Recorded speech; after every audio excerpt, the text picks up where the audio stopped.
সমস্ত চক্রান্ত নস্যাৎ করে দিয়ে বাংলাদেশের অগ্রযাত্রা অব্যাহত রাখার মধ্য দিয়ে জাতি আজ স্মরণ করল ১৯৭১ সালের ১৪ ডিসেম্বর শহীদ বুদ্ধিজীবীদের।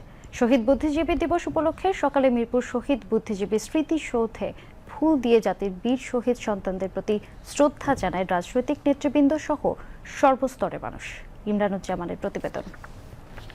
প্রতি বছরের মতো জাতি মহান মুক্তিযুদ্ধে ঘৃণ্য হত্যাকাণ্ডের শিকার তার শ্রেষ্ঠ সন্তানদের শ্রদ্ধা ভরে স্মরণ করেছে। মিরপুরের শহীদ বুদ্ধিজীবী স্মৃতিসৌধে প্রত্যুষে রাষ্ট্রপতি ও প্রধান উপদেষ্টার শ্রদ্ধা নিবেদনের পর সর্বস্তরের মানুষের জন্য খুলে দেওয়া হয় স্মৃতিসৌধ।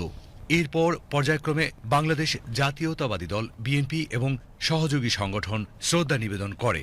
বাংলাদেশ জাতীয়তাবাদী দলের সকল নেতাকর্মীদের পক্ষ থেকে আমরা আজকে এই শহীদ বুদ্ধিজীবী স্মৃতিসৌধে এসে আমরা শ্রদ্ধা নিবেদন করেছি, শপথ গ্রহণ করেছি যে আমরা যে কোনো মূল্যেই বাংলাদেশের স্বাধীনতা সার্বভৌমত্বকে অক্ষুণ্ণ রাখবো, গণতান্ত্রিক অগ্রযাত্রাকে অক্ষুণ্ণ রাখবো, সমস্ত চক্রান্তকে ব্যর্থ করে দিয়ে বাংলাদেশকে নতুনভাবে আমরা গড়ে তুলব ইনশাআল্লাহ।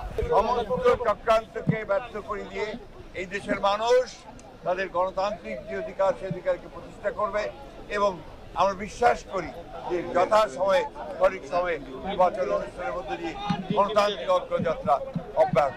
শহীদ বুদ্ধিজীবীদের প্রতি শ্রদ্ধা নিবেদন করেন অন্যান্য রাজনৈতিক দলের নেতৃবৃন্দ।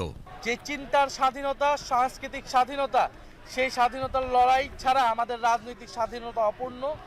আমরা এই বুদ্ধিজীবী দিবসে আজকে শ্রদ্ধার সাথে স্মরণ করছি জাতির সেই সূর্য সন্তানদের। আমরা ধারণ করতে চাই তাদের আকাঙ্ক্ষাকে এবং আমরা চাই এই সময়ের রাজনীতিবিদ বুদ্ধিজীবীরা সেই আকাঙ্ক্ষাকে ধারণ করে ৭১, ২৪ এবং ৪৭-এর আমাদের যে ঐতিহাসিক লড়াইগুলো ছিল সেই লড়াইগুলোকে ধারণ করে আমরা বাংলাদেশ রাষ্ট্রকে একটা আত্মমর্যাদাশীল জাতি হিসেবে আমরা গড়ে তুলতে পারব। পর্যায়ক্রমে শহীদদের প্রতি শ্রদ্ধা নিবেদন করেন সর্বস্তরের মানুষ। প্রজন্ম থেকে প্রজন্মে তাদের এই আত্মত্যাগ এ জাতিকে ঐক্যবদ্ধ করেছে, অন্যায়ের বিরুদ্ধে লড়তে এবং সাহস জুগিয়েছে।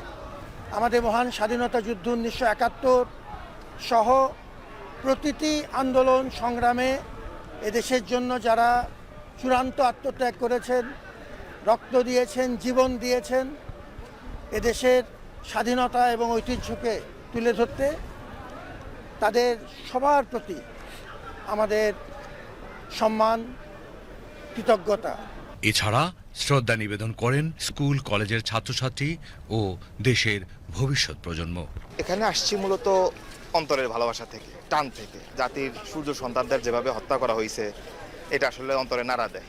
আমরা সকালবেলায় উঠেই সিদ্ধান্ত নিয়েছি এখানে আসবো, ওনাদের উদ্দেশ্যে কিছু দোয়া কালাম পড়বো। যারা আমাদের দেশের জন্য জীবন দিয়েছেন, আমাদের শহীদ বুদ্ধিজীবী যারা, ওনাদের অবদান চিরস্মরণীয় হয়ে থাকবে এবং জাতির সূর্য সন্তানেরা যেন যুগ যুগ আমাদের মধ্যেই বেঁচে থাকে, সেটাই আমাদের কাছে প্রত্যাশা। আজকে পাকিস্তানিরা এই দিনে বুদ্ধিজীবীদের হত্যা করেছিল, তাই আমরা বুদ্ধিজীবীদের শ্রদ্ধা জানানোর জন্য এখানে এসেছি। Imranuzzaman, BTV news.